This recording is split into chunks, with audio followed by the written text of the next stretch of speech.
Hey everyone, welcome back.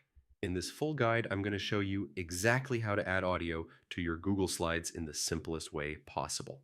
Whether you want background music, a voiceover, or just a short sound effect, Google Slides actually makes the process pretty easy once you know where everything is.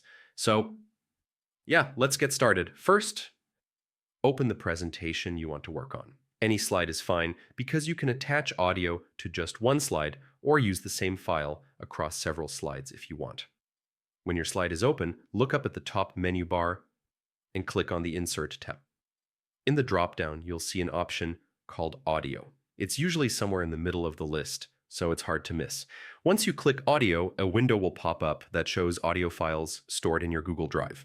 This is important because Google Slides only lets you insert audio that's already uploaded to Drive. So if the file you want isn't showing up, you may need to upload it first. MP3 and WAV files work perfectly. Just look through your folders, pick the audio you want, and click the Select button. Right after you select it, Google Slides will drop a small speaker icon on your slide. You can drag it to any position, top right, bottom left, wherever feels tidy.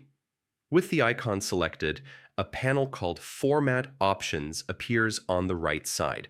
This is where you control everything about how the audio behaves. You can choose to play the audio on click, or set it to autoplay as soon as the slide opens. There are also options for looping the audio, adjusting the volume level, and even hiding the icon during the presentation. If you don't want the speaker symbol visible, you can shrink it or move it off to a corner.